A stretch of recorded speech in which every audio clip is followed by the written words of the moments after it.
आज जो हम लोग मैथमेटिक्स का क्लास 10th का लेक्चर पढ़ने जा रहे हैं, जैसा कि पीछे हम लोग लगभग सारे पार्ट हम लोगों ने कवर कर लिया मैथमेटिक्स का पहले चैप्टर का। पहले चैप्टर में हम लोगों को जो जो बातें पढ़नी थी, यहाँ पे हम लोगों ने परमेय संख्या अपरमेय संख्या के बारे में कुछ बातें पढ़ी। एक लास्ट पार्ट हमारा रह गया जिसको हम इस वीडियो में कवर करेंगे। तो देखते हैं आज का लास्ट पार्ट हमारा।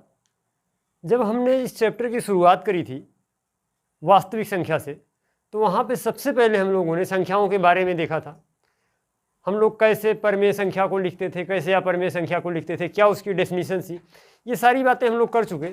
उन्हीं बातों को रिवाइज करते हुए आज जो बहुत दिनों से हम जिस टॉपिक का इंतज़ार कर रहे हैं उस टॉपिक को हम पढ़ने जा रहे हैं, और दैट इज़ अपरमेय संख्या। जैसे हम लोगों ने परमेय संख्या पे बहुत सारा काम किया, अब आज का जो काम करने जा रहे हैं ये हम अपरमेय संख्या पे काम करने जा रहे हैं। अपरमेय संख्या को हमने ये देख लिया कि अपरमेय संख्या होती कैसी है, किसको कहते हैं अपरमेय संख्या, लेकिन अब इस पे बेस्ड क्वेश्चन कैसे होते हैं, इस टाइप के क्वेश्चन हम आज इस वीडियो में करने जा रहे हैं। तो ज़रा देखो क्या होता है अपरमेय संख्या। जैसा कि डेफिनेशन में यहाँ दिखाई दे रहा हम लोगों को, ये अपरमेय संख्या की डेफिनेशन लिखी गई है कि वे संख्याएं जिनको हम p/q के रूप में व्यक्त नहीं कर सकते, वे संख्याएं जिनको हम p/q के रूप में व्यक्त नहीं कर सकते, वे संख्याएं हमारी अपरमेय संख्याएं कहलाती हैं। और ये बात तो हम जान चुके हैं, समझ चुके हैं, और इस पर बहुत सारा काम भी कर चुके हैं कि किनको p/q के रूप में व्यक्त किया जा सकता है और किनको p/q के रूप में व्यक्त नहीं किया जा सकता। तो हम लोगों ने देखा था परमेय संख्या की, अगर हम बात करें परमेय संख्या में, तो परमेय संख्या में हम लोगों ने देखा था कोई नंबर अगर p/q के रूप में लिखा जा सके, जहाँ पे p हमारा कोई पूर्णांक हो, साथ में q हमारा कोई पूर्णांक हो, और एक बात और हम लोगों ने देखी थी कि q की वैल्यू 0 के बराबर ना हो, तो हम ऐसी संख्या को बोल देते थे परमेय संख्या।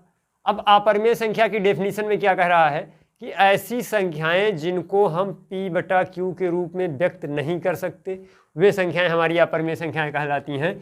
यही बात कि हम जिनको p/q के रूप में व्यक्त नहीं कर सकते, जहाँ पे p हमारा कोई पूर्णांक हो, q हमारा कोई पूर्णांक हो और q की वैल्यू 0 के बराबर ना हो, तो ऐसी संख्याओं को हम अपरमेय संख्याएं कहेंगे। और अपरमेय संख्या की डेफिनेशन हम लोगों ने जब पहले देखी थी, तो वहाँ पे हमने कहा था कि अंडर रूट के अंदर, स्क्वायर रूट के अंदर कोई भी अभाज्य संख्या, ये हमने अपने नोट्स में भी लिखा था कि अगर अंडर रूट के अंदर कोई भी अभाज्य संख्या लिखी है तो हम इसको बोल देते थे अपरमेय संख्या।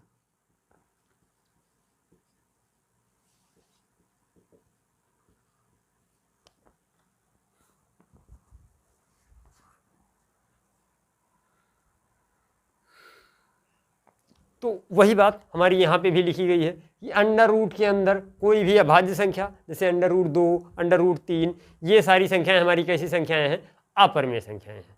तो अपरमेय संख्या की डेफिनेशन को हमने एक बार फिर से रिवाइज किया। अब अपरमेय संख्या पे बेस्ड कुछ क्वेश्चंस हमको करने हैं। ज़रा ये क्वेश्चन कैसे होते हैं और कैसे हमारे एग्जाम में पूछे जाते हैं, हम इनकी बात करेंगे। इन सारी बातों को करने से पहले हम एक छोटी सी और बात रिवाइज करेंगे, जिसको हमने बहुत फोकस किया था। इस बात को हमने चैप्टर के स्टार्टिंग में जब रिवीजन किया था तो हमने बहुत फोकस किया था एक बात को, कि हम किसी संख्या को परमेय संख्या तब कह पाते थे कि जब p हमारा कोई पूर्णांक हो, साथ में q हमारा पूर्णांक हो और q की वैल्यू 0 ना हो। ये बात तो हम बहुत पहले से पढ़ते आ रहे हैं। जो लास्ट पॉइंट हमने फोकस किया था उसमें हमने कहा था बेटा p और q दोनों सह अभाज्य संख्या हों। आज जरा हम ये सह अभाज्य की एक डेफिनेशन लिखते हैं और डेफिनेशन को फिर से एक बार समझते हैं। अब देखो बेटा, जैसा कि हमें यहाँ पे हेडिंग्स में दिख रहा है सह अभाज्य संख्या। सह अभाज्य संख्या की डेफिनेशन में हमसे बताया जा रहा है कि संख्याओं का ऐसा युग्म या संख्याओं का ऐसा जोड़ा, युग्म का मतलब यहाँ पे दो संख्याएं होंगी। मान लो एक संख्या हमारी a हो गई और दूसरी संख्या b हो गई। हमसे कहा गया कि संख्याओं का ऐसा युग्म जिनका कॉमन फैक्टर 1 या -1 के अलावा कोई दूसरा नंबर ना हो। डेफिनेशन से जैसा हमको देखने को मिल रहा है कि संख्याओं का ऐसा योग जिसमें केवल और केवल कॉमन फैक्टर 1 या -1 हो, सहअभाज्य संख्याएं कहलाती हैं। हमने कहा 2 नंबर ले लो, ए और बी, अगर इनका कॉमन फैक्टर 1 के अलावा या -1 के अलावा, 1 या -1 के अलावा कोई दूसरा कॉमन फैक्टर ना हो तो हम इनको सहअभाज्य संख्या कहेंगे। जैसे मान लो कि एग्जाम्पल में देखो,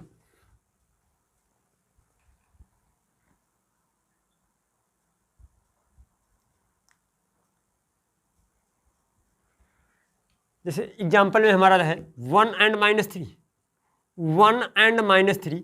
अब यहाँ पे इन दोनों संख्याओं के युग्म में देखो, 1 और -3 के युग्म में 1 का अगर हम फैक्टर की बात करें तो 1 का फैक्टर हमारा क्या क्या बनता है, 1 = 1, इसका एक ही फैक्टर है। 3 का अगर हम केवल बात करें, साइन को छोड़ दें, 3 का अगर हम बात करें तो 3 का फैक्टर कौन कौन सा बनता है, 1 and 3। तो यहाँ पे कॉमन फैक्टर बेटा देखो केवल 1 और 3 आया, तो यहाँ पे ये दोनों संख्याएं सहअभाज्य संख्याएं। अच्छा, बच्चों को बड़ी कन्फ्यूजन होती है कि यार सहअभाज्य का मतलब दोनों संख्याएं, हमारा जो जोड़ा बनेगा दोनों संख्याएं अभाज्य हैं। बेटा बिल्कुल हो सकता है ऐसा हो सकता है, जरूरी नहीं हर बार ऐसा हो। जैसे मान लो कि एक नंबर हमने कह दिया ये 2 and 3 है, तो ये सहअभाज्य है। क्यों? क्योंकि 2 का जब हमने अभाज्य गुणनखंड किया तो 1 और 2 इसके 2 अभाज्य गुणनखंड बने। 3 का अभाज्य गुणनखंड किया तो 1 और 3 इसके 2 अभाज्य गुणनखंड बने। इनमें जो कॉमन गुणनखंड था दैट इज 1, तो ये सहअभाज्य होंगे। लेकिन हमने अगर एक संख्या ले ली 6 और दूसरी संख्या ले ली 7, तो क्या ये सहअभाज्य हैं? बेटा इस बात में बच्चों को बड़ा कन्फ्यूजन होता है, वो कहेगा यार ये तो अभाज्य संख्या थी नहीं, ये हमारी एक अभाज्य संख्या थी तो सहअभाज्य नहीं। बेटा सहअभाज्य होने के लिए हमने अपनी डेफिनेशन जो हमारी स्क्रीन पे लगी हुई है, इसमें साफ साफ लिखा गया है कि इसका कॉमन फैक्टर 1 या -1 के अलावा कोई और ना हो। जरा इनके कॉमन फैक्टर बनाओ। तो 6 का अगर कॉमन फैक्टर हम बनाते हैं तो 6 का कॉमन फैक्टर, 6 का फैक्टर पहले लिख लो, 6 का फैक्टर 1, 2, 3 और 6। ये हमारा नंबर 6 1 से कटेगा, 2 से कटेगा, 3 से कटेगा, 6 से कटेगा, ये इसके फैक्टर आ गए।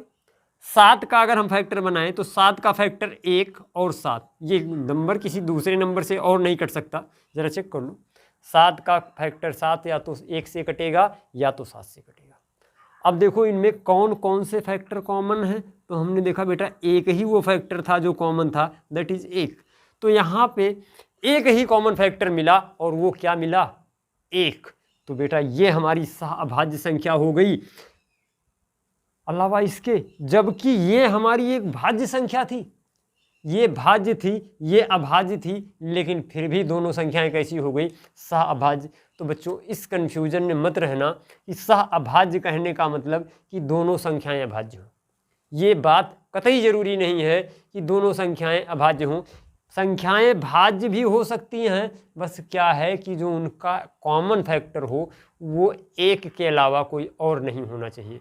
अब जैसे एक हम दोनों नंबर भाज्य ले लें, मान लो एक हमारा 8 है और दूसरा 9 है, क्या ये सहअभाज्य है? तो हमने देखा भाई इनके अलग अलग फैक्टर हमें निकालने पड़ेंगे। 8 का फैक्टर निकाला, 8 = 1, ये 2 से कटेगा और फिर 4 से कटेगा, 8 से कटेगा। 9 का अगर हम फैक्टर निकालें तो 9 हमारा 1 से कटेगा, 3 से कटेगा एंड 9 से कटेगा। तो इसमें देखो कॉमन कौन सा है, कॉमन फैक्टर तो केवल और केवल 1 आया। तो बेटा ये भी हमारी एक सहअभाज्य संख्या हो गई, क्योंकि यहाँ पे जो कॉमन फैक्टर आया वो 1 आया। तो ये बात हमें समझना बहुत ज़रूरी था, सहअभाज्य संख्या। ये बात हमें क्लियर हो गई। अब सहअभाज्य संख्या क्लियर हो गई तो चलो एक और इसी से मिलती जुलती डेफिनेशन हम पढ़ते हैं, जिसकी आज हमें बहुत ज़रूरत है। और इस बात को बेटा बड़े ध्यान से समझना, आगे आने वाले टाइम में इसकी हमें बहुत ज़्यादा नीड पड़ने वाली है। तो चलो बढ़ते हैं आगे हम लोग। बेटा यहाँ बोर्ड पे हमको एक डेफिनेशन दिख रही है जिसमें हमसे कह रहा है कि P कोई अभाज्य संख्या है, A हमारा कोई धनात्मक पूर्णांक है। और ये डेफिनेशन ज़रा पढ़ो, इसमें हमसे कह रहा है कि P कोई अभाज्य संख्या है, A हमारा कोई धनात्मक पूर्णांक है। तो कह रहा है अगर P A² को विभाजित करता है तो P हमारा ए को भी विभाजित करेगा। अब इस बात से हमें कुछ समझ में नहीं आया यार कि पी एक अभाज्य संख्या है, ए हमारा कोई धनात्मक पूर्णांक है, पी ए स्क्वायर को विभाजित करता है तो पी ए को भी विभाजित करेगा। छोड़ दो, स्टेटमेंट को छोड़ दो, बात जरा समझो, इसका मतलब क्या हो गया। हमने कहा इसको जाने दो, पहले बात समझ लो। ऐसे ही हम एक बात करते हैं, और हमने कहा सपोज हमारे पास कोई नंबर था ए, एक नंबर हमारे पास था ए हमारा कोई धनात्मक पूर्णांक था, ये ग्रेटर देन 0 था। अब एक दूसरा हमारे पास नंबर था पी, एक दूसरा नंबर था हमारे पास पी, ये भी कोई पूर्णांक ही था, ये भी हमारा कोई धनात्मक पूर्णांक था। बट एक बात इसमें थी कि जो हमारा पी है ये धनात्मक पूर्णांक तो है, और साथ ही साथ उसमें क्या कहा गया कि पी हमारी कोई अभाज्य संख्या है।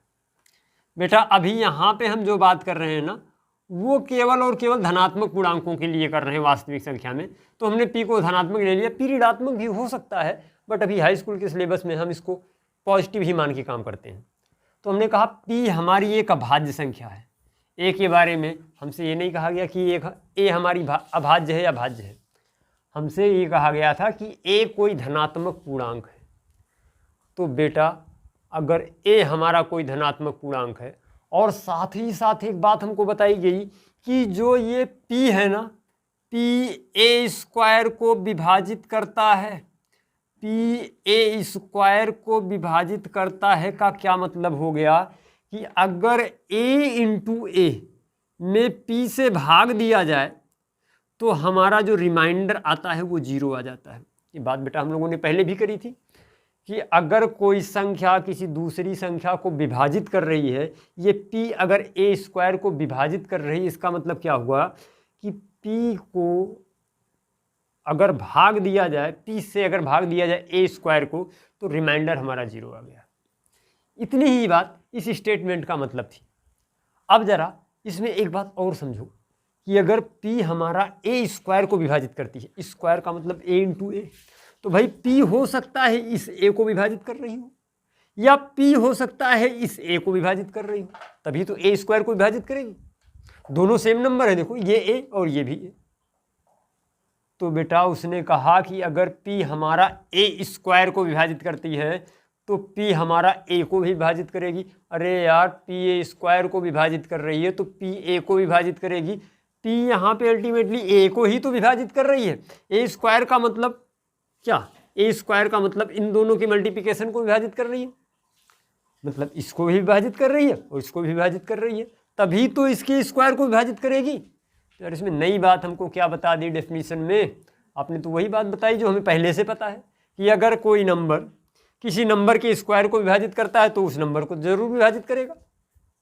सपोज दैट, अब इस बात को हमें प्रूफ करने की कोई ज़रूरत नहीं है, इसका प्रूफ हमें आता नहीं है, लेकिन फिर भी हम अपने सेटिस्फेक्शन के लिए एक बार हम लिखते हैं इसके प्रूफ को। सपोज दैट हमारे पास एक नंबर था पी ए, और हमने कहा ए हम लिख सकते हैं अभाज्य संख्याओं के गुणनफल के रूप में। ये बात हमने गणित की प्रमेय में भी पढ़ी थी कि कोई भाज्य संख्या है तो उसको हम अभाज्य संख्याओं के गुणनफल के रूप में लिख सकते हैं। ये बात हमने पहले भी देखी थी। बिल्कुल बेटा घबराना नहीं है, बहुत पेशेंस से काम को करना है, क्योंकि ये टॉपिक जो हमारा है ये थोड़ा सा थ्योरेटिकल है, और इस थ्योरेटिकल टॉपिक को करने के लिए हमें ये बातें समझनी बहुत ज़रूरी है। इसमें हमसे कहा गया कि ए हमारा कोई नंबर है, और इस नंबर को हम अभाज्य संख्याओं के गुणनफल के रूप में व्यक्त कर सकते हैं।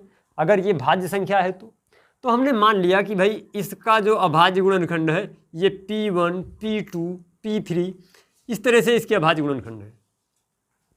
ये ए के अभाज्य गुणनखंड हो गए P1, P2, P3 and so on, जितने भी उसके गुणनखंड हैं।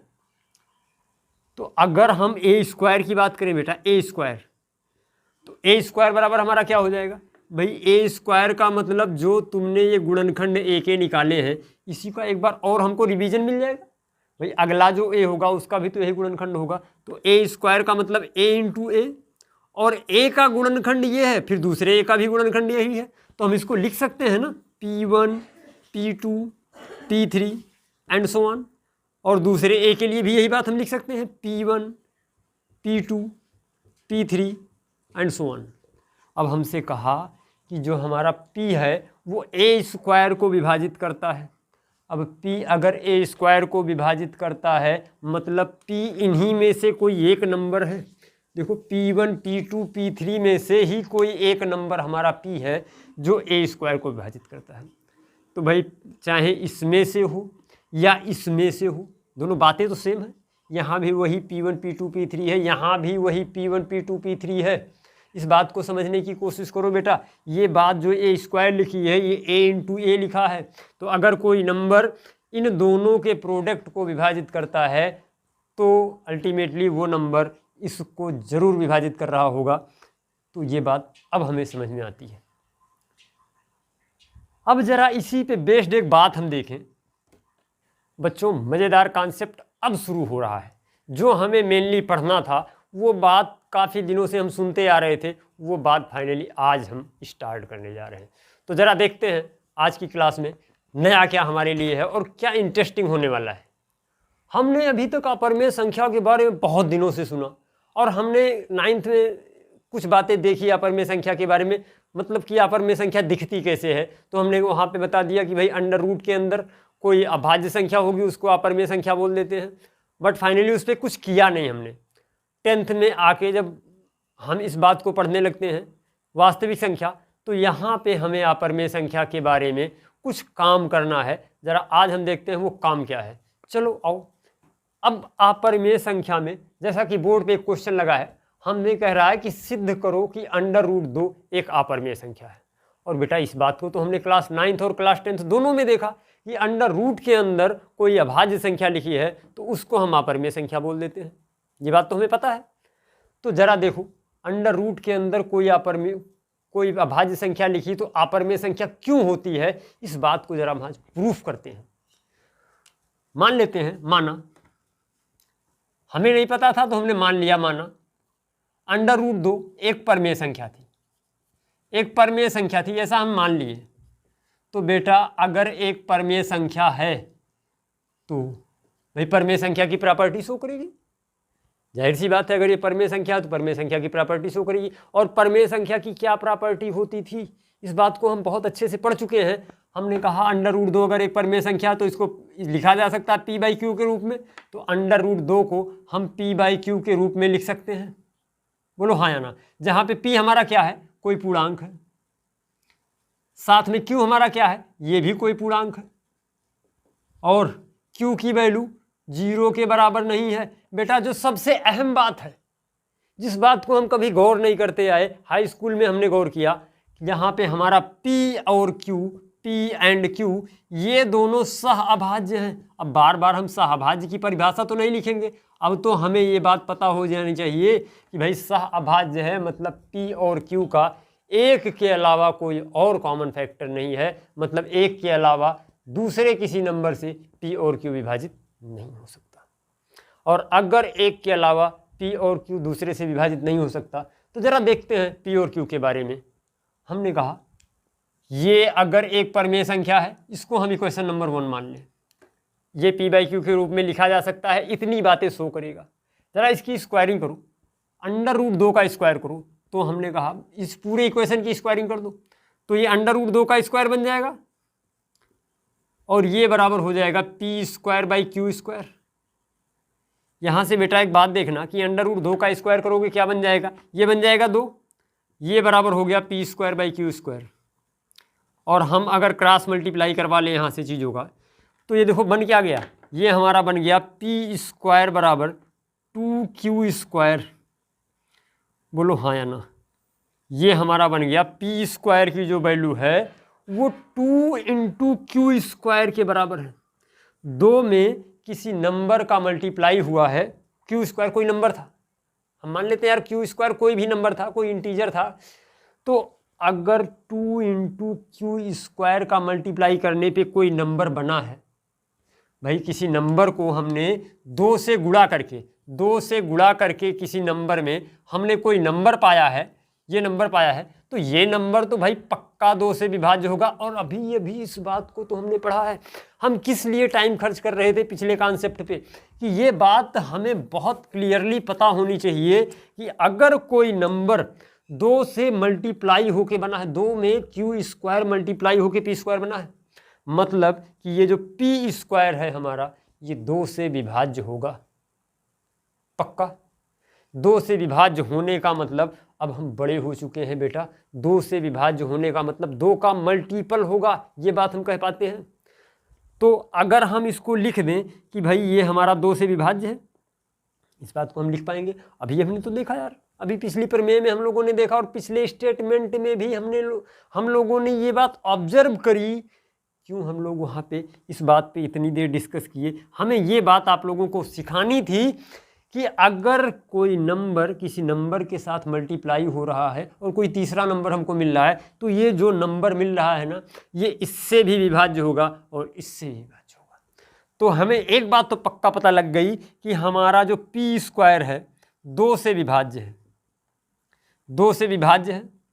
और अगर भाई पी स्क्वायर 2 से विभाज्य है तो पी भी 2 से विभाज्य होगा, पी भी 2 से विभाज्य होगा। एक बात अभी अभी हम लोगों ने ये प्रमेय देखी कि अगर कोई संख्या का स्क्वायर किसी संख्या से विभाज्य है तो वो संख्या भी उस संख्या से विभाज्य होगी। अगर पी स्क्वायर 2 से विभाज्य है तो पी भी 2 से विभाज्य होगा, मतलब पी का एक फैक्टर हमको 2 मिल गया। अब ज़रा एक बात करो कि पी अगर 2 से विभाज्य है तो P बराबर 2 इंटू समथिंग होगा। हमने कहा जो हमारा P बराबर होगा ये 2 इंटू समथिंग होगा, हम M मान लेते हैं, तभी तो ये नंबर 2 से विभाज्य होगा। तो हमने P को 2M मान लिया। इस फॉर्म का हो सकता है P इक्वल टू 2M। और बेटा फॉर्म का बनाने के लिए तो हमने बहुत सारा काम किया है, बहुत सारा काम क्लास 10th में किया है इस फॉर्म का बताने के लिए। तो हमने मान लिया कि P भाई हमारा 2M के फॉर्म का होगा। अब P अगर 2M के फॉर्म का है तो ज़रा P की जगह पे 2M रख दो। देखो P की जगह पे 2M रखोगे तो हमारा दिया था P बराबर 2M रखने पर, 2M रखने पर जैसे ही हमने P को 2M रखा, ये ज़रा देखो बन क्या गया, ये हमारा बन गया P स्क्वायर। यहाँ पे लिखा था P स्क्वायर, P की जगह पे 2M रख दिया तो 2M का स्क्वायर। और ये बराबर क्या बन गया, ये बराबर हमारा बन गया 2Q का स्क्वायर।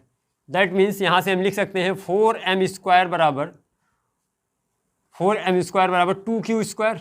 यहाँ से 2 से 2 कैंसिल हो गया, दैट मीन्स 2M स्क्वायर बराबर Q स्क्वायर। और एक बात देखो बेटा, 2 इंटू समथिंग का स्क्वायर, 2 इंटू समथिंग का स्क्वायर, ये Q स्क्वायर आ रहा है। मतलब जो Q स्क्वायर की वैल्यू है ये 2 गुणे किसी नंबर के मल्टीप्लिकेशन से बनी है। ये बात हमें पता लग गई कि जो Q स्क्वायर की वैल्यू है ये 2 गुणे समथिंग से बनी है।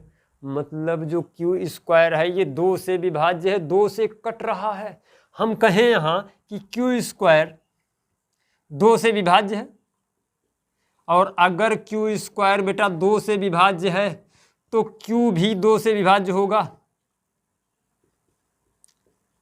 और देखो हुआ क्या यार, ये तो बड़ा बवाल हो गया। Q स्क्वायर 2 से विभाज्य है तो Q भी 2 से विभाज्य होगा। और हम लोग अभी अभी मान के चले थे कि हमारा जो P और Q है ये कैसी संख्या है, सह अभाज्य संख्या है। मतलब इसका एक के अलावा कोई दूसरा कॉमन फैक्टर नहीं है। और यहाँ पे क्या हुआ, यहाँ पे Q का भी एक फैक्टर निकल आया 2 और P का भी एक फैक्टर निकल आया 2। मतलब यहाँ से हम देख रहे हैं, अतः P और Q सहअभाज्य नहीं है, या यहाँ ठीक है, अतः P और Q सहअभाज्य नहीं है। और सहअभाज्य नहीं है तो ये दोनों परमेय संख्या तो पक्का नहीं हो सकते, सहअभाज्य नहीं है। अब यहाँ पे बोर्ड में लाइनें खत्म हो गई, जरा इस साइड में देख लो बेटा, इस साइड में मैं इसको कंप्लीट कर रहा हूँ। P और Q सहअभाज्य नहीं है तो हम लिख पाएंगे P तथा Q सहअभाज्य नहीं है। तो देखो हमारा P बाई Q एक परमेय संख्या नहीं होगी, P बाई Q एक परमेय संख्या नहीं होगी। और बेटा अगर P बाई Q एक परमेय संख्या नहीं होगी तो P बाई Q के बराबर एक नंबर दिया है। वो नंबर कौन सा है भाई? P बाई Q ना तो एक परमेय संख्या है तो अंडर रूट 2 भी हमारी एक परमेय संख्या नहीं होगी, अंडर रूट 2 भी एक परमेय संख्या नहीं है। बेटा किताब की लाइनें मत रटना, भूल जाओगे, ये बात मेरी समझ लो। अपनी भाषा में लिखने की कोशिश करो, कुछ भी कठिन नहीं है, बस तुम केवल वो 2 स्टेटमेंट लिख पाओ जो अभी अभी हम लोगों ने किया कि अगर किसी नंबर का स्क्वायर किसी संख्या से विभाज्य है तो वो नंबर भी उस संख्या से विभाज्य होगा। और इस बात को तो यार क्लास 3rd का बच्चा भी कह पाएगा कि अगर कोई नंबर का स्क्वायर किसी नंबर से विभाज्य है तो वो नंबर भी उस नंबर से विभाज्य होगा। बात नंबर 1। और बात नंबर 2, अभी अभी हम लोगों ने देखा कि ये सहअभाज्य वाली बात। बस यही 2 बातें तो हमें करनी थी। हमने आज देख लिया कि भाई √2 एक √2 एक अपरमेय संख्या है। इस बात को हम प्रूफ कर पाए, इस बात को लिखने की हम क्षमता जुटा पाए, इस बात को लिखने का हमने एक नया आइडिया सीख लिया। काफ़ी लंबे समय का इंतजार करने के बाद आज हमने अपरमेय संख्या पे काम किया। तो यार इसमें थोड़ा सा मज़ा आना चाहिए तुम लोगों को, तभी बात बनेगी कि यार अपरमेय संख्या अभी तक हम सुनते आ रहे थे, आज हमने फाइनली अपरमेय संख्या पे काम किया। अब जिस चीज़ का इंतज़ार 2, 3, 4 सालों से कर रहे हो वो चीज़ आज देखने को मिल जाए तो जाहिर सी बात है यार इंटरेस्ट जगना चाहिए। तो खैर ये बात हम आज प्रूफ कर पाए कि √2 हमारी एक अपरमेय संख्या है।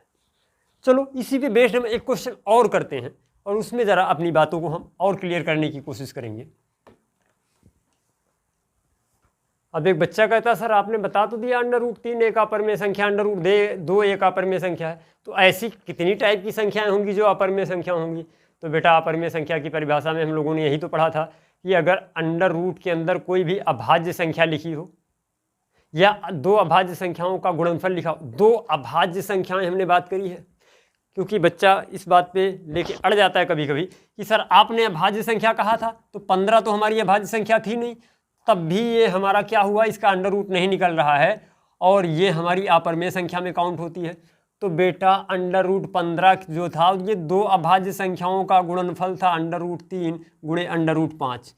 तो कभी भी √ के अंदर 2 अभाज्य संख्याएं या 2 अभाज्य संख्याओं का गुणनफल लिखा हो तो ये संख्या हमारी कैसी संख्या होती है? अपरमेय संख्या होती है। इतनी बात हमें क्लियर। तो हमें इस बार लिखना हुआ, जैसा कि बोर्ड पे हमें दिख रहा है कि सिद्ध करो कि √7 एक अपरमेय संख्या है। हमने 2 ले लिया, हम 3 को भी ऐसे कर सकते हैं, 5 को भी ऐसे कर सकते हैं। हम जरा 7 के बारे में बात करते हैं। तो हम मान लेते हैं, हमने माना √7 एक परमेय संख्या है। और बेटा जैसे ही हम किसी बात को परमेय संख्या बोलेंगे तो ये बात तुरंत हमारे दिमाग में आनी चाहिए कि भाई अगर ये परमेय संख्या है तो इसको p/q के रूप में लिखा जा सकता है। तो √7 को हम लिख सकते हैं √7 बराबर p/q। ये बात हम लिख सकते हैं, इसको इक्वेशन नंबर 1 मान लो। और अगर ये परमेय संख्या है तो परमेय संख्या की प्रॉपर्टी शो करेगा, मतलब p हमारा क्या होगा, ये कोई इंटीजर होगा, पूर्णांक होगा। q भी हमारा क्या होगा, ये भी कोई इंटीजर होगा, पूर्णांक होगा। अब बेटा ये सिंबल समझने की कोशिश करो, इंटीजर का मतलब पूर्णांक, इस बात को समझने की कोशिश करो, क्योंकि अब हाई स्कूल में आप लोग पहुंच गए हो, आगे अगर आप लोगों को पढ़ाई करनी है तो ये जो कम से कम आज हम टर्मिनोलॉजी को, जो ये हमारी हेडिंग्स हैं, इनको हम इंग्लिश में सीखना शुरू कर देंगे, क्योंकि आगे जो भी हमारी अच्छी बुकें लिखती हैं तो वो ज़्यादातर चीज़ें, और वैसे ही हम अपनी जनरल बोलचाल भाषा में भी कम से कम मिनिमम वर्ड इंग्लिश के तो यूज कर पाते हैं। अब यार अंग्रेज़ तो नहीं हैं हम, पैदा तो हिंदुस्तान में हुए हैं, लेकिन फिर भी अब इतनी अंग्रेजी की तो हमें ज़रूरत पड़ती है हर चौराहे पे। तो यार अब इतनी बातें तो सीख ही लो कि हम इसको आई से डिनोट करते हैं और ये हमारा इंटीजर है। तो देखो √7 को हमने p/q के रूप में जैसे ही लिखा, हमने कहा भाई ये शर्त होनी चाहिए क्या, p हमारा कोई पूर्णांक, q हमारा कोई पूर्णांक और q की वैल्यू 0 के बराबर नहीं, साथ ही साथ जो सबसे बड़ी बात p और q सहअभाज्य, ये बात सबसे बड़ी बात है। इस बात को लिखने की हिम्मत जुटा पाना ही सबसे बड़ी बात होती है। अगर ये हिम्मत आ गई तो हमारी बात सॉल्व हो गई। तो देखो इतनी बातें अगर हम लिख ले गए तो हम कहेंगे भाई 1 का वर्ग कर दो, समीकरण 1 का वर्ग करने पर जैसे ही हमने वर्ग किया, ये बना का वर्ग करने पे √7 का वर्ग करोगे 7 बन गया, और p/q का वर्ग करोगे p² / q² बन गया। यहाँ से हम एक बात लिख पाए कि 7q² बराबर p²। इस बात को हम लिख पाए। हमने क्या किया, यहाँ पे क्रॉस मल्टीप्लाई करा लिया। तो अब देखो बेटा, ये जो p² है ये बना किससे है, ये 7 गुणे q² से बना है। q² जो भी नंबर रहा हो, हमें नहीं मालूम क्या था, लेकिन हमने कहा कि ये जो p² है ये किसी नंबर में 7 से गुणा करके बना है। p² किसी नंबर में 7 से गुणा करके बना है। तो बेटा ये p² तो 7 से विभाज्य होगा। भाई 7 से गुणा करके बना है तो 7 से भाग चला जाएगा इसमें। और अगर अभी हम लोगों ने पीछे स्टेटमेंट पढ़ा कि अगर किसी नंबर का स्क्वायर 7 से विभाज्य है तो वो नंबर भी 7 से विभाज्य होगा। अब तो ये हमारे लिए पुरानी बात हो गई। तो हमने कहा कि p² 7 से विभाज्य है।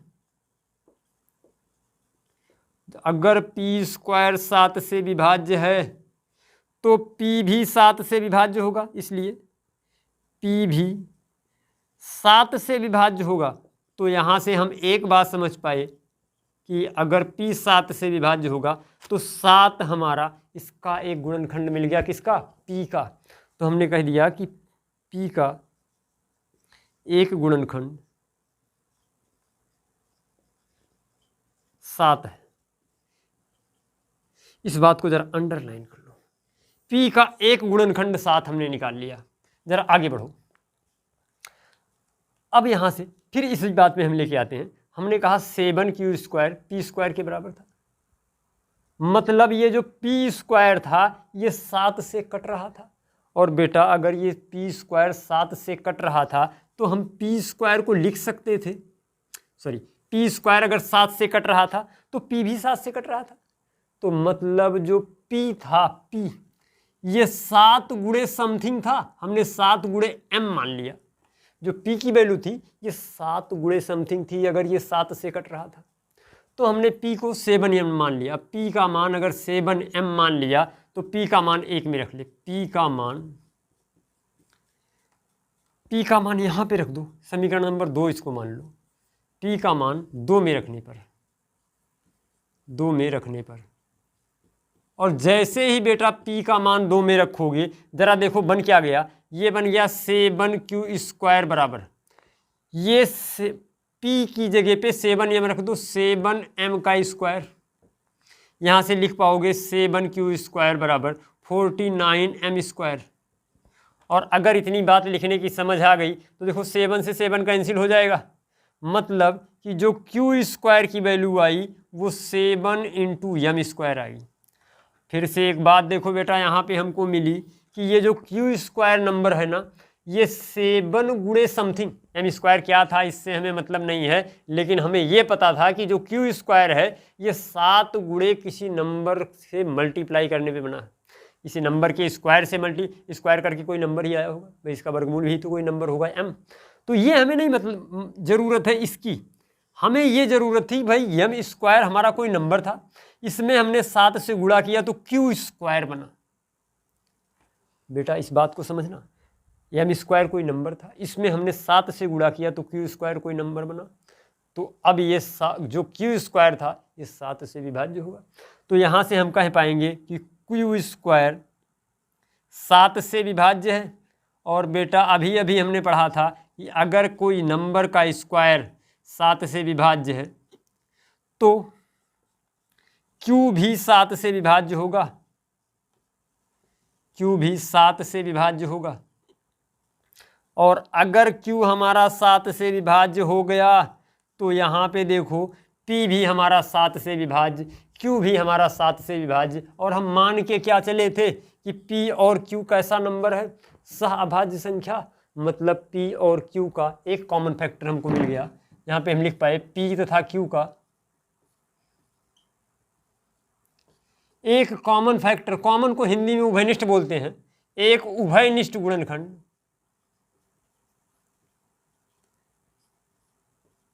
7 है।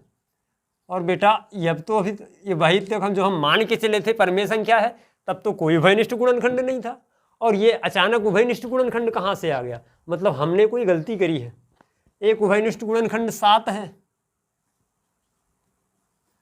तो अतः भाई p और q तो सहअभाज्य नहीं रहे, तो हम यहाँ लिख देंगे अतः P तथा Q सह अभाज्य नहीं है। और बेटा अगर P तथा Q सह अभाज्य नहीं है तो जो हमने माना था कि P और Q परमेय संख्या है, तो अतः हमारा मानना गलत है। अतः हमारा मानना गलत था।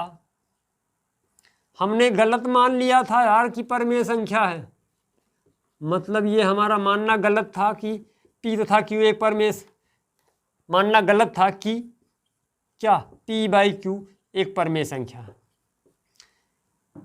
तो भाई एक परमेय संख्या नहीं है तो क्या होंगी, एक परमेय संख्या है। अतः हम लिख पाएंगे भाई हमने गलत मान लिया, माफ़ करो हमें, और P/Q एक अपरमेय संख्या है। अतः P/Q एक अपरमेय संख्या है, अपरमेय संख्या है। और बेटा अगर P/Q एक अपरमेय संख्या है तो √7 भी, इसलिए √7 भी एक अपरमेय संख्या। अब इस बात को समझ लेना, ये अपरमेय संख्या लिखा है। तो अच्छा, एक बच्चे को दिक्कत हो रही होगी कि सर आपने पिछली बार इतना सारा स्टेटमेंट नहीं लिखा था, इस बार इतनी सारी बातें लिख दी। बेटा यही बातें हम लोगों ने पिछली बार भी करी थी, लेकिन कुछ बातें हम लोगों ने इसे मुंह से बोल दिया था। इस बार हमने सारी बातें लिख दी। वो वाली 2 लाइन से भी इतनी ही बातें शो हो रही थी, ये वाली 8 लाइन से भी उतनी ही बातें शो हो रही हैं। कतई मत, जो मैंने लिखा ये लाइनें कतई मत फॉलो करो, तुम अपनी एक लैंग्वेज बना लो यार कि P 7 से विभाज्य है, Q भी 7 से विभाज्य है, अतः P और Q दोनों 7 से विभाज्य हैं। जबकि हम मान के चले थे P और Q कैसी संख्याएं हैं, सहअभाज्य। तो P और Q सहअभाज्य नहीं रही, अतः P/Q एक परमेय संख्या नहीं रही, और P/Q एक परमेय संख्या नहीं रही। तो हमने जो माना था वो गलत हो गया, हमने गलत मान लिया था P/Q एक परमेय संख्या है।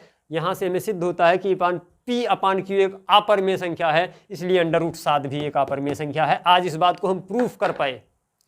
तो ये बात बेटा नोट कर लो, और एक बहुत ही अच्छी बात हम लोगों ने प्रूफ करी। ये आपके एग्जाम में तो क्वेश्चन आता ही आता है, लेकिन ये क्वेश्चन आए या ना आए, कम से कम हमने आज 2 बातें सीखी कि अगर किसी संख्या का स्क्वायर किसी संख्या से विभाज्य है तो वो संख्या भी उस संख्या से विभाज्य होगी, बात नंबर 1।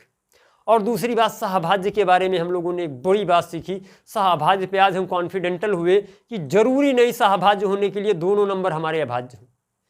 हमारे दोनों नंबर भाज्य हो तब भी संख्याएं सहअभाज्य हो सकती थी, जैसा कि अभी हम लोगों ने थोड़ी देर पहले देखा था एक एग्जाम्पल में कि एक नंबर हमारा, दोनों संख्याएं भाज्य थी, एक नंबर हमारा सम था, एक नंबर विषम था, दोनों नंबर का एक ही कॉमन फैक्टर था, दैट इज 1, इसलिए वो नंबर हमारी सहअभाज्य कहलाई। तो सहअभाज्य की भी आज बातें हमें क्लियर हुई, और ये बात भी हम सीख पाए, और साथ ही साथ मजाक मजाक में हमने अपरमेय संख्या भी प्रूफ कर ली। तो ये अपरमेय संख्या तो हमने मजाक मजाक में प्रूफ कर लिया, और 2 स्टेटमेंट सीखा, उससे हमने इसको निकाल लिया। खैर इस बात को नोट करो, और इसमें एक टाइप ऑफ क्वेश्चन की बात कर रहे हैं। यही बात हमें प्रूफ करने में थोड़ी सी समस्या होती है। बाकी अपरमेय संख्या के और कौन से टाइप ऑफ क्वेश्चन आते हैं उसको हम जरा देखते हैं, उसको तो 5 मिनट में काम खत्म कर देते हैं। यही बात हमें समझनी थी। अगर बेटा बात हमारी एक बार में नहीं समझ में आई तो वीडियो को पॉज करके अपने आप से एक बार मनन करो, और वीडियो को बैक करके एक बार फिर से देख लो, क्योंकि खैर ये बात हमें समझ में आना बहुत ज़रूरी है। तो इतनी बातें नोट कर लो। बट इस कॉन्सेप्ट में मज़ा आया। अब इस कॉन्सेप्ट में मज़ा आया तो इसमें देख लेते हैं कि टाइप ऑफ क्वेश्चन कैसे बनते हैं, किस किस तरह से एग्जामिनर हमको घुमा सकता है और कौन कौन सी बातें पूछ सकता है। तो बेटा हमें एक बार इस बात के लिखने की समझ आ जाए कि किसी अंडर रूट के अंदर कोई अभाज्य संख्या अगर हमारी लिखी हो तो अपरमेय संख्या होती है। बाकी बार बार हम उसको प्रूफ नहीं करते। अब हम उस बात को डायरेक्टली कह पाएंगे अगर हमारा कुछ दूसरे टाइप का क्वेश्चन होगा। जैसे अब देखो क्वेश्चन कौन से टाइप का होगा, एक या तो हमारा कोई नंबर दे देगा, जैसे मान लो लिखा है 3√2, हमें कह देगा कि ये सिद्ध करो कि भाई ये हमारी एक अपरमेय संख्या है, या वो दे दिया 3 प्लस का √2, या ये माइनस का भी √2 हो सकता है। तो हम लोगों ने क्लास 9th में एक बात पढ़ी थी कि अगर किसी परमेय संख्या में किसी अपरमेय संख्या का गुणा किया जाए, और 10th में भी हमने ये बात बहुत डिटेल में जाके पढ़ाई है, आप लोग वीडियो जाके चेक करो। तो वहाँ पे हम लोगों ने देखा था कि किसी परमेय संख्या में किसी अपरमेय संख्या का गुणा किया जाए तो गुणनफल हमेशा एक अपरमेय संख्या ही होता है, और किसी परमेय संख्या में एक अपरमेय संख्या जोड़ी जाए या घटाई जाए तो हमारा जो योगफल होता है या सब्ट्रैक्शन होता है, जो भी हमारा आता है, वो हमारी एक अपरिमेय संख्या होती है। इस बात को हमें प्रूफ करना है। तो ज़रा देखो इस बात को हम कैसे प्रूफ कर पाएँ। तो हमने मान लिया यार कि अगर मान लो ये वाली बात आ गई हमें प्रूफ करने को कि ये हमारी एक अपरिमेय संख्या है, ये तो एक लाइन में प्रूफ होता है। क्यों?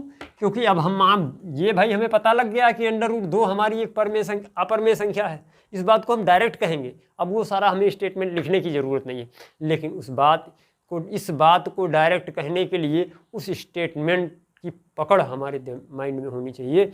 इस बात को कहने की हमारे दिमाग को समझ बन जानी चाहिए इस समय तक, तब तो हम कह पाएंगे इस बात को। तो चलो ज़रा मान लो, थोड़ी देर के लिए हमने कह दिया कि सिद्ध करो कि 3√2 एक अपरिमेय संख्या। बेटा इस बात को हमने मान लिया कि अगर ये अपरिमेय संख्या कह रहा तो हमने माना ये परिमेय संख्या है। थोड़ी देर के लिए मान लेते हैं, माना 3√2 एक परिमेय संख्या है। और अगर बेटा ये परिमेय संख्या है तो देखो क्या होगा, तो इसको p/q के रूप में लिख सकते हैं। तो मतलब हमने कह दिया कि 3√2 बराबर p/q। इतनी बात हमें समझ में आती है कि 3√2 को p/q के रूप में लिख सकते हैं, जहाँ p हमारा क्या है, कोई पूर्णांक है। इस बात को बार बार हमें लिखना पड़ेगा। q हमारा कोई पूर्णांक है, साथ में q is not equal to 0 and जो सबसे बड़ी बात p and q, small q ले लेते हैं, ये सह अभाज्य। इतनी बात बेटा हमें लिखनी पड़ेगी 100%, तब तो हमारी ये जाके एक अभाज्य ये परिमेय संख्या हुई। अब बेटा जरा देखो, अगर ये हमारी एक परिमेय संख्या, इसको इक्वेशन नंबर 1 मान लो, तो 3√2 बराबर p/q हमने लिख दिया। 3√2 बराबर p/q।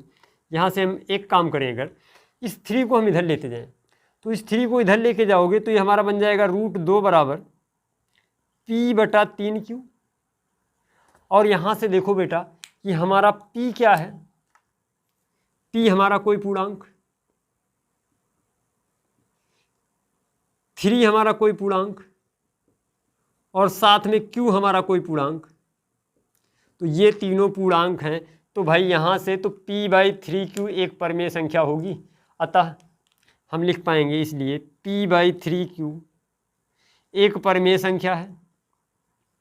इतनी बात लिखने के बाद हमें ये बता पाए कि ये एक परिमेय संख्या है।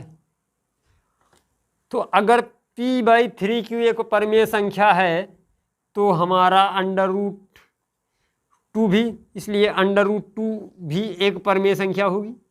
भाई क्यों? क्योंकि इसी के बराबर ही तो √2 है। तो जब ये हमारी परिमेय संख्या तो ये भी हमारी परिमेय संख्या, √2 भी एक परिमेय संख्या है। तो क्या ये बात सही है? लेकिन हमें तो पता है कि भैया ये तो परिमेय संख्या नहीं है, और अभी इसी बात को तो प्रूफ करने के लिए हमें अपने कम से कम 30 मिनट खपाए हैं। और अब तो हमसे झुठला नहीं सकते हो कि ये हमारी एक परिमेय संख्या है, क्योंकि हमने इससे बहुत सारा काम कर लिया। अब ये तो हमारे लिए बीता हुआ इतिहास हो गया, और इतिहास में कैसे गलती कर सकते हैं यार हम। तो चला जरा देखते हैं। हम जानते हैं, इस बात को हमें लिखना पड़ेगा, हम जानते हैं कि √2 एक अपरिमेय संख्या है। और बेटा इस बात को अगर हम जानते हैं अपरिमेय संख्या है, ये बात तो हमें पता है कि √2 हमारी एक अपरिमेय संख्या है। कैसे जानते हैं भाई? अभी अभी तो हमने थोड़ी देर पहले प्रूफ किया है कि √2 हमारी एक परिमेय संख्या है, सॉरी √2 हमारी एक अपरिमेय संख्या है। अतः हमारा मानना गलत था, अतः हमारा मानना ही गलत था भैया, हमने गलत मान लिया था। माफ करो हमें, हमने गलत मान लिया, गलत है। अतः √2 या √2 नहीं लिखो, जो बात हमें प्रूफ करने के लिए लिखी गई थी, 3√2 एक अपरिमेय संख्या है।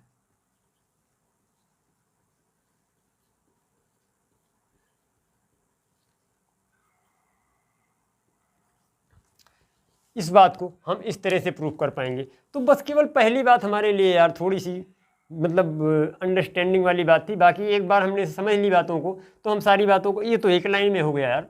अब ये तो कोई सिंपल सा बच्चा कर पाएगा यार कि 3/p/3 क्यों आ जाएगा, ये एक परमेय संख्या है, लेकिन √2 को तो हमने पहले ही प्रूफ कर दिया, तो हमारा मानना गलत हो गया, और हमारा मानना गलत हो गया तो 3√2 एक अपरमेय संख्या है। चलो बढ़ते हैं हम आगे और देखते हैं अगला क्वेश्चन। मान लो हमसे कह दिया कि सिद्ध करो कि 2 - √3 या 2 प्लस का √3 प्लस माइनस कुछ भी ले लो, एक परमेय संख्या है। चलो क्वेश्चन तो खैर प्रिंट है, हमसे कह रहा है कि 2 + √3 एक अपरमेय संख्या है। इस बात को हमें प्रूफ करना था। क्वेश्चन हमारा प्रिंट है, वहाँ से देख लो। तो अब हमने देखा, अपनी अगर कॉमन थिंकिंग से हम सोचें तो हमने देखा भाई ये तो हमारी एक परमेय संख्या प्लस एक अपरमेय संख्या, ये तो पक्का अपरमेय संख्या होगी, लेकिन हमें कहा था भैया प्रूफ करो। तो प्रूफ करने के लिए हम मान लेते हैं इसका उल्टा। हमने कहा कि मान लिया हमने कि 2 + √3 एक परमेय संख्या है, 2 + √3 एक परमेय संख्या है। चलो भाई एक परमेय संख्या मान लिया तो प्रॉपर्टी भी हमें लगानी पड़ेगी, अतः इसको p/q के रूप में लिखा जा सकता है। मतलब 2 + √3 को हम लिख सकते हैं p/q के रूप में। और अगर इसको p/q के रूप में लिख सकते हो तो p हमारा क्या है, यहाँ पे कोई पूर्णांक। इस बात को बेटा हर क्वेश्चन में लिखना पड़ेगा, q हमारा कोई पूर्णांक, और इतनी बार लिखो ना कि ये बात सपने में भी याद हो जाए।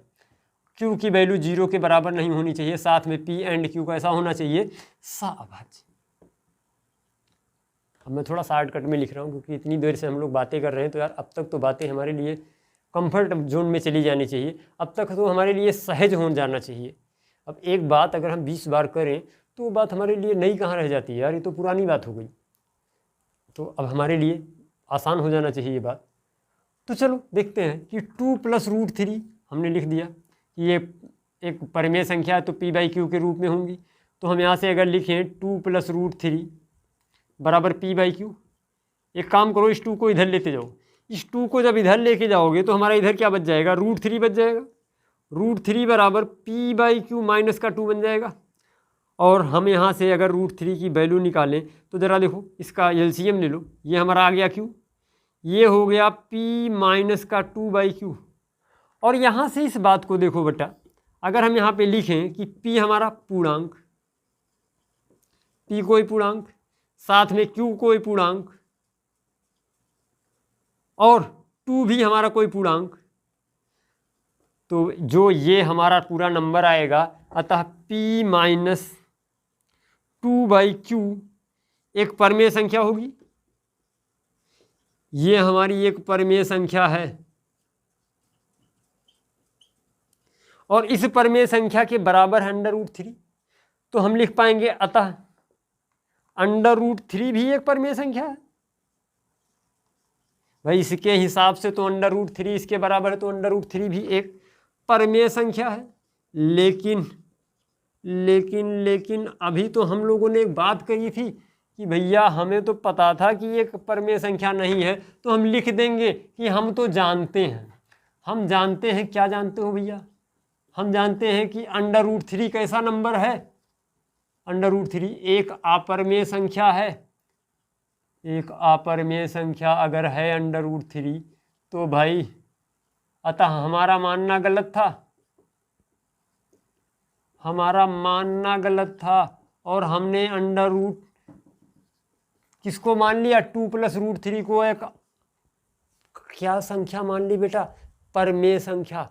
हमारा मानना गलत था, अतः हम लिख पाएंगे कि जो ये 2 + का √3 था, 2 + का √3 ये कैसा नंबर था, ये हमारी एक अपरमेय संख्या थी।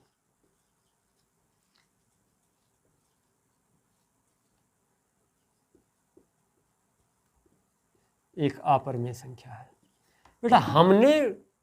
हम तो जानते हैं √3 एक अपरमेय संख्या है ना, हमें इसके बारे में थोड़ी पता था कि ये तो अपरमेय। एक बच्चा कहेगा सर आप पहले से जब जानते थे तो फिर इतना बड़ा ये सब क्यों लिखने की जरूरत थी। बेटा हमें ये नहीं पता था 2 + √3 कैसा नंबर है, हमें ये पता था कि √3 कैसा नंबर है।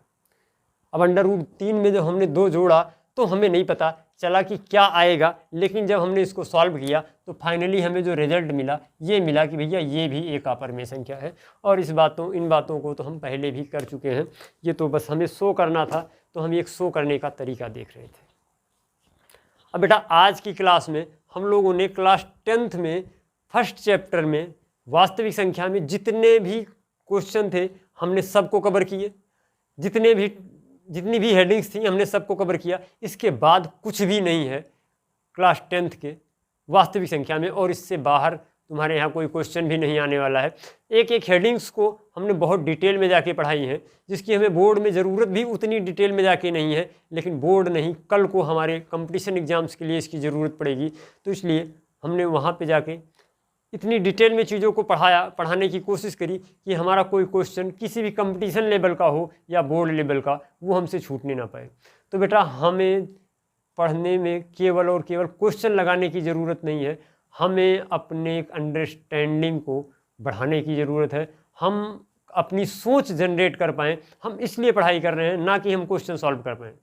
क्वेश्चन सॉल्व करने के लिए हम नहीं पढ़ रहे हैं, क्वेश्चन यार सॉल्व तो ये ऐसे हो जाएगा बड़ी आसानी से। हम अपनी अंडरस्टैंडिंग बनाने के लिए पढ़ रहे हैं कि हम इस बात को सोच कैसे पाएँ।